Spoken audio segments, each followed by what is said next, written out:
Então, pessoal, bom dia novamente. É, Essa é a nossa aula de número 2 de História sobre a formação do Estado brasileiro. Como eu disse na aula de número 1, a gente divide a história do Brasil imperial, da formação do Estado brasileiro. Né? Primeiro, começa a formação do Estado brasileiro por causa da independência. Até então, no período colonial não existia um Estado brasileiro, existia uma colônia de Portugal que era governada pelo Estado português. E aí, esse Estado brasileiro nasce em 1822 com a independência, e esse momento de formação vai até 1840, que é quando começa o segundo reinado. Então, o primeiro reinado e o período regencial é um período de formação do Estado brasileiro, onde o Estado brasileiro ainda não estava consolidado, estava bastante bagunçado, estava aí ainda bastante frágil. E aí é só com o segundo reinado que vai começar a haver uma consolidação do Estado brasileiro. Então, uma palavra, né, que resume o primeiro reinado é um período conturbado, né? Então, se você quer saber como foi o primeiro reinado, é só você usar essa palavra, conturbado, desorganizado, né? Assim foi o primeiro reinado. Nós, na primeira aula, falamos sobre o poder moderador, falamos sobre a primeira Constituição do Estado brasileiro, que foi abolida pelo imperador Dom Pedro, que depois colocou, que era a Constituição da Mandioca, depois ele colocou a Constituição de 1824, onde estava ali presente o poder moderador, que fez com que tivesse esse racha do imperador com a elite brasileira. E a elite brasileira era uma elite agrária. Então, os conflitos ocorridos durante o primeiro reinado tinham dois aspectos principais: a presença de portugueses na política e na economia, e o centralismo e autoritarismo do governo do Rio de Janeiro. Então, duas informações importantíssimas aí: presença de português. Opa, então quer dizer que o Brasil se torna independente, mas os portugueses continuam aqui metendo a colher aqui no bolo, continua mandando aqui, continua botando cargos importantes. Né? Então isso é um afronto, né? Porque você se torna independente para continuar com aqueles que comandavam o país aqui, e um dos principais, que era português e que continuou no poder, foi o próprio Dom Pedro, né? O Dom Pedro ele proclama a independência, mas ele é português. E, inclusive, uma coisa que deixava bastante, assim, vamos dizer assim, de forma que constrangedora, vamos dizer assim, para Dom Pedro, é que ele era imperador do Brasil e era herdeiro do trono português ao mesmo tempo. E tanto é que quando ele vai embora do Brasil e abdica em nome do seu filho, ele vai exatamente para disputar o trono português em nome da sua filha. Então, a gente percebe que esse processo de independência do Brasil foi um processo bastante conturbado e bastante assim sem sentido prático, né? Já que o Brasil ele é independente, mas continua nas mãos daqueles que exploravam. Né? O filho do rei de Portugal, o príncipe de Portugal, que era quem explorava o Brasil, continua sendo o imperador, continua comandando o país. Né? Como você faz com que o Brasil se torne independente? Não, por exemplo, a colônia se torne independente dele mesmo. Né? Então, quem está explorando é aquele que faz com. Na verdade, Dom Pedro ele deu uma jogada de mestre, né? Os processos de independência já estavam acontecendo na América, influenciados pela Revolução Francesa, pelo pensamento liberal, né, de John Locke. Então, e aí ele tem a sacada, né? Antes que venham e proclamem a independência e instaure uma república no Brasil, vou eu mesmo proclamar a independência e continuar no poder como imperador. E foi isso que ele fez. E foi diferente de toda a América, né? Os outros países da América se tornaram repúblicas. Por isso que você vê a América Espanhola bastante fragmentada e a América Portuguesa unificada num país só. Né? Se, por exemplo, houvesse vários, como houve vários movimentos de independência que foram reprimidos pelo Estado português e depois pelo Estado imperial brasileiro, talvez o Brasil ou a América Portuguesa não fosse o Brasil, fosse uma série de países. Poderia ter um país lá no Nordeste, um país lá no Norte, um país no Sudeste. Né? Por exemplo, se tivesse prosperado a Revolução, a Inconfidência Mineira, poderia ter um estado lá em Minas, poderia ter a revolução que houve lá do Equador, que foi proclamada uma república do Equador, se ela prosperasse, se tivesse apoio da Inglaterra, por exemplo, a gente poderia ter um outro país lá no Nordeste, né? Mas, então, o Brasil ficou unificado exatamente por essa força, por esse centralismo português, né? E quando fala centralismo, está falando centralismo no Rio de Janeiro, para lembrar que era a capital do Império, o Rio de Janeiro. Vai levar muito tempo aí para a capital ser transferida para Brasília, só lá na República, com Juscelino Kubitschek. Né? Então, Brasília é bastante recente, bastante novinha, né? É uma cinquentona Brasília. E a primeira capital foi Salvador, lá na época do governo geral, né? Que já não era o Estado brasileiro, era o Estado português, mas havia uma capital que era onde governa, o governador geral ou vice-rei governava a colônia, que era lá em Salvador. Dentre os conflitos que questionavam a proeminência dos portugueses nos negócios e na política, destacavam-se as guerras de independência, que se arrastaram durante os primeiros anos do primeiro reinado. Conflitos no Piauí, as agitações de mata-maratos na Bahia e os conflitos no Pará foram duramente reprimidos por tropas de mercenários contratados pelo imperador. Então, isso aí eu adiantei no slide anterior. Né? O primeiro reinado, né, ele vai combater os movimentos contra a independência, né? Mas contra a independência, não que eles não quisessem ser independentes, eles eram contra a independência como estava sendo realizada, né? Continuando o português no poder, continuando os portugueses no poder, e a gente dependente da Inglaterra. Então, esses movimentos, eles são contra a independência, mas eles não querem voltar ao status de colônia, né? Eles querem fazer a independência, reivindicando uma república, e eles vão ser combatidos duramente pelo imperador, e não com tropas governamentais, né, do Estado, mas sim tropas de mercenários que são guerreiros que são contratados, né, e não guerriam por causa da nação, mas guerriam porque foram contratados e vão receber por isso. Então, Dom Pedro contrata mercenários que conseguem combater muito bem esses movimentos revolucionários contra a independência do Brasil nesse primeiro reinado. Então, você vai ter muitas agitações no primeiro reinado e também no período regencial.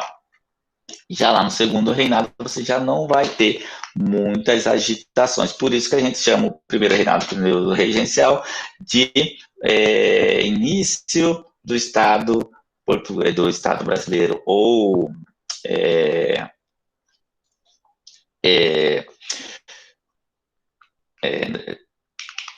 formação do Estado brasileiro, e não consolidação, que a consolidação vai se dar no governo, no segundo reinado. Contra o centralismo do governo do Rio de Janeiro, podem ser destacadas a Confederação do Equador, que eu citei para vocês há pouco, que ocorreu no Ceará e em Pernambuco, e a Guerra Cisplatina, que deu origem à República do Uruguai. No conflito de 1824, Dom Pedro I conseguiu reverter o separatismo de setores das elites nordestinas, mantendo a unidade nacional. Isso, né, ele só conseguiu porque a Inglaterra ela não aceitou a formação do Estado ali da Confederação do Equador. Por exemplo, se a Inglaterra aceitasse a formação desse Estado, Dom Pedro teria grandes dificuldades em combater essa formação dessa Confederação do Equador, a formação de um país, de uma república lá no Nordeste brasileiro. E na questão da Cisplatina já foi uma questão que o governo brasileiro, acabou sendo derrotado. Nós perdemos a província Cisplatinas e formou-se o Uruguai, que está lá até hoje. É um país que fica exatamente ao sul do Brasil, que já foi território brasileiro. Então, nós temos na história da formação do Estado brasileiro, nós temos a história de conquistas e manutenção de território, consolidação do território, e nós temos percas também. Então, perdemos, sim, uma área ali ao sul do país, que era a província Cisplatina, que passou a ser o Uruguai. E em outras partes do território a gente conquistou, na Guerra do Paraguai a gente conquistou um território ali no Mato Grosso do Sul, conquistamos alguns territórios ao norte, compramos o Acre da Bolívia, então assim que foi se formando o Estado brasileiro, o território brasileiro, né? A partir de 1826, o imperador intensificou as relações com os portugueses, tanto no Brasil como em Portugal, o que desagradou a oposição, lógico, por todas aquelas questões. A gente se torna independente para continuar sendo comandado por portugueses, lembrando que você já tem em 1826, né, desde 1500 para cá, já tem uma série de pessoas que já não tem mais ligações com Portugal. São pessoas que nasceram aqui na colônia e já não tem mais sentimento com Portugal, né? O que eu sempre digo. Muitos não tinham sentimento de brasileiro e nem de português. Eles se sentiam representantes das regiões que eles viviam, né? Mineiro ou paulistas. Então, essas pessoas, inclusive os paulistas, fizeram guerra contra o pessoal das outras regiões do Brasil e chamavam esse pessoal de outras regiões do Brasil de estrangeiros, né? Inclusive, os portugueses eram chamados de estrangeiros aqui no Brasil. Então, um dos conflitos foi a Noite das Garrafadas, em 1831. O favorecimento dos políticos portugueses fizeram a situação política do imperador e o anti-lusitanismo se agravarem. Então, anti-lusitanismo, algumas pessoas não sabem, lusitano é referente a português. Então, quando fala anti-lusitanismo, é anti-português. Então, vai se agravando a situação do imperador e o anti-lusitanismo por causa dessas questões aí de aumentar o poder dos portugueses aqui na região e também, né, as pressões que as cortes portuguesas continuavam fazendo sobre o imperador, querendo que ele voltasse para Portugal, e ele voltando para Portugal, lógico, o Brasil voltaria, né, a ser colônia, né? Se, por exemplo, Dom Pedro assumisse o trono português, ele passava novamente a ser rei de Portugal e o Brasil voltava a ser colônia de Portugal. Então, existia esse temor no ar do Brasil voltar à condição de colônia. Esse cenário conduziu o imperador à abdicação em abril de 1831. Então, depois que ele vai embora, lógico, ele abdica, né, mas ele não se torna rei de Portugal, ele vai lutar pelo trono lá e vai conseguir o trono para a filha dele, mas não vai se tornar rei de Portugal, ele não vai voltar mais para o Brasil, ele vai morrer lá em Portugal, e também o filho dele, que ele abdicou em nome do filho dele, não vai poder assumir porque tinha apenas 5 anos de idade, ele vai poder assumir na sua maioridade, que inclusive essa maioridade vai ser antecipada porque o clima vai ficar bastante conturbado durante o período regencial que vai aí de 1831 até 1840, quando, enfim, o trono fica nas mãos do seu filho Dom Pedro II.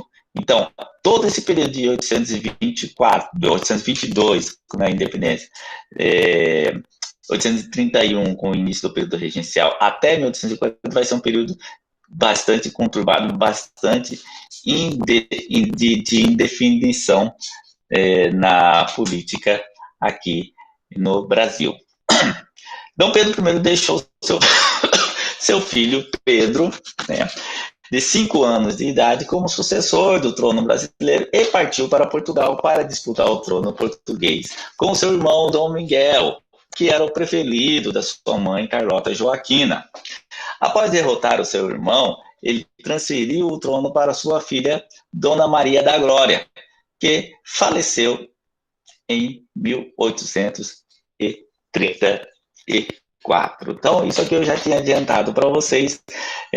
Dom Pedro, ele estava intimamente ligado ali ao trono português e, inclusive, deixa o país para lutar pelo trono e consegue, né, o trono para sua filha Maria da Glória, que falece, né, pouco tempo depois. Então, essa segunda aula, por enquanto é só. Nós vamos ter mais aulas sobre o período primeiro reinado ainda e o período regencial, né, período regencial, que vai começar exatamente com essa partida de Dom Pedro para Portugal e a abdicação em nome do seu filho de 5 anos, que não podia assumir o trono. Por isso, o Brasil passa a ser governado por regentes. Então, se a gente pegar o período imperial, a gente pode dividir ele em 3 partes. Primeiro reinado, regência e segundo reinado. Primeiro reinado, de 1822, na independência, até 1831, com a abdicação.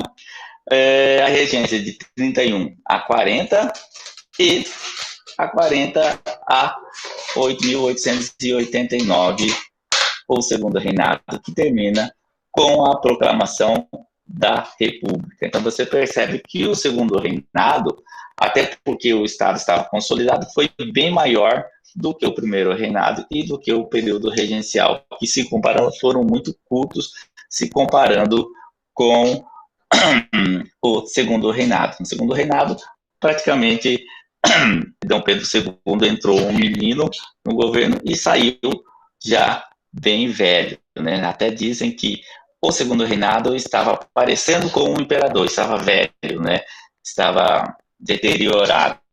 E o imperador, segundo reinado também, quando ele cai, ele vai embora para Portugal e morre lá em Portugal, apesar de não ser um português. Ele era brasileiro, nasceu aqui no Brasil.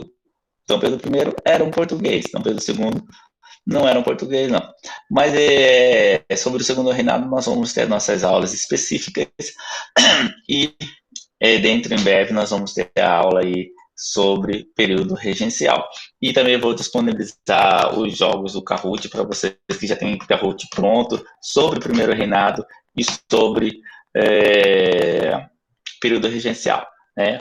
Hoje eu vou disponibilizar um jogo sobre primeiro reinado e depois, quando a gente tiver aula sobre regência, né, eu vou mandar para vocês o quiz sobre o período regencial. Por hoje é só, né? Nossa aula de hoje de história, nós vamos ter uma aula de geografia. Obrigado, cuide-se bem, fique com Deus e até daqui a pouco. Tchau.